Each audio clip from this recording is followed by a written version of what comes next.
Abdullah bin Mas'ud ketika mulai masuk Islam, dia berani sehingga awal orang yang membaca Quran di Ka'bah itu adalah Abdullah bin Mas'ud. Orang tak berani baca Quran, tapi Abdullah bin Mas'ud berani membaca Al-Quran. Beliau orangnya sangatlah kecil, kerdil, betisnya juga kecil, kakinya kecil dan badannya kerdil. Maka selalu mendapat hinaan daripada Abu Jahal. Abu Jahal selalu menghina Abdullah bin Mas'ud dengan kakinya kecil, betisnya kecil, orangnya miskin dan lain sebagainya.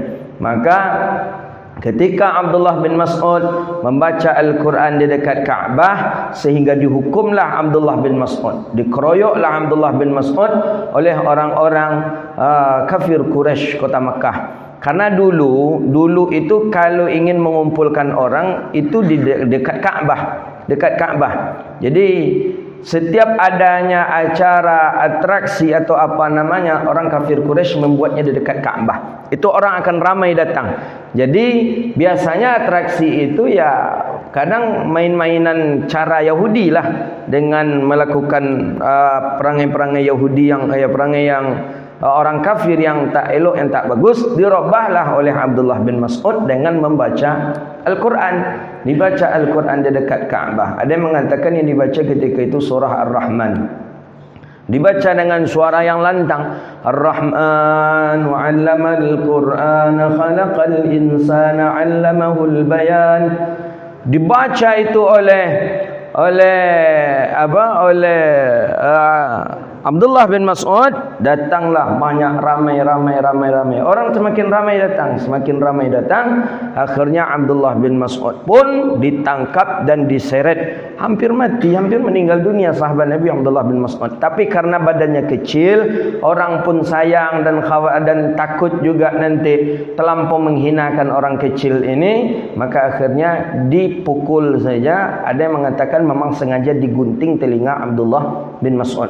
Ada yang mengatakan dalam satu riwayat bukan digunting, tapi saking kuatnya benda yang dipukulkan ke bagian telinganya menyebabkan telinganya hancur. Itu dalam satu riwayat. Dalam satu riwayat yang lain memang dipotong telinga Abdullah bin Mas'ud. Itulah yang membuat semangatnya Abdullah bin Mas'ud ketika perang Badar untuk mencari Abu Jahal. Di mana Abu Jahal? Dicari Abu Jahal. Pada perang Badar sudah hijrah Nabi ke Madinah.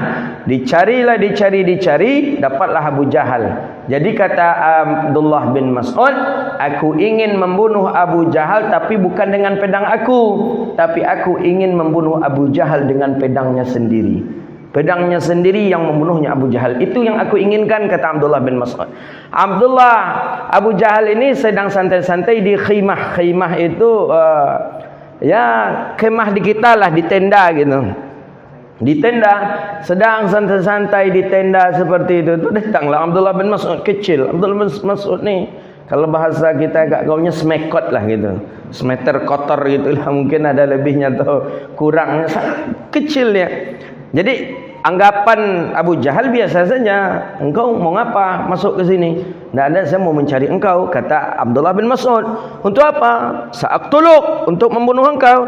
Kata Abu Jahal, jangan cerita pula lagi, kata Abu Jahal. Keluar. Jadi tak mungkin engkau cik nak membunuh dan buluh, kata Abu Jahal. Keluar.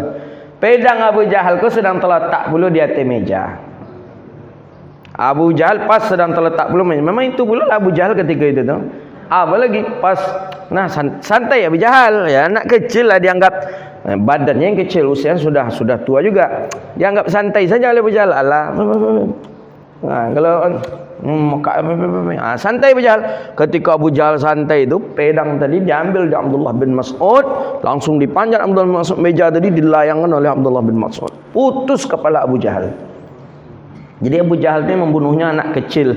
Itulah Abdullah bin Mas'ud.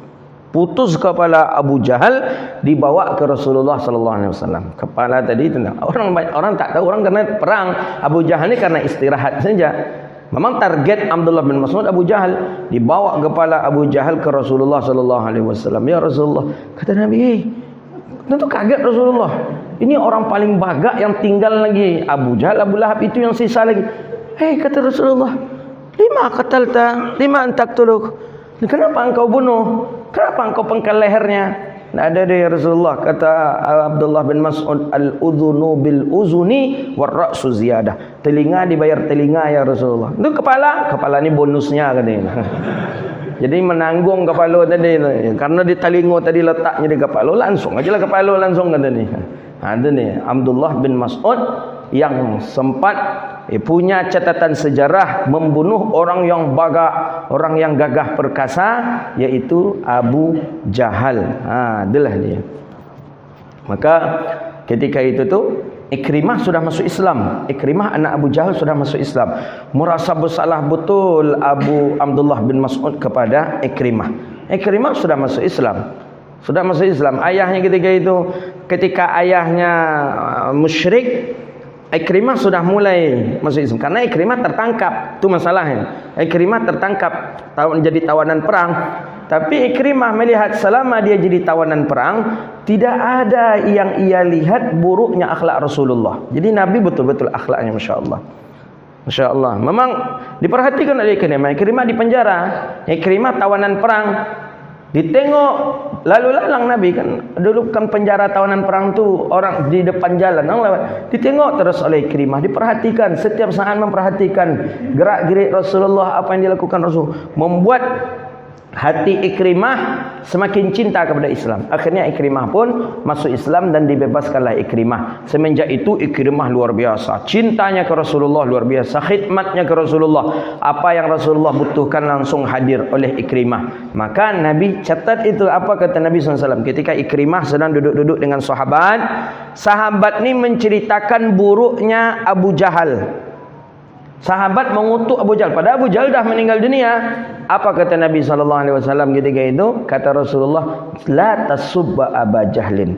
Jangan kalian hina, kalian caci maki Abu Jahal, kata Rasulullah. Fa inna ibnuhu, sesungguhnya anaknya Abu Jahal itu adalah sahabatku dan orang yang dekat dengan aku. Semenjak itu sahabat tidak ada yang menghina Abu Jahal. Begitu menghormati anaknya Abu Jahal, yaitu Ikrimah. Begitu dia.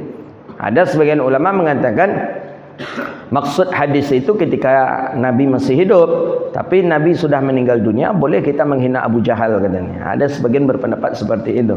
Ya, kita ambil pelajaran bahwa bagaimanapun kezalimannya seseorang di depan anaknya, itu tidak boleh kita menghinanya. Di depan anaknya itu kita tidak boleh untuk menghinanya atau untuk menyebutkan kejelekan-kejelekannya, itu tak dibolehkan.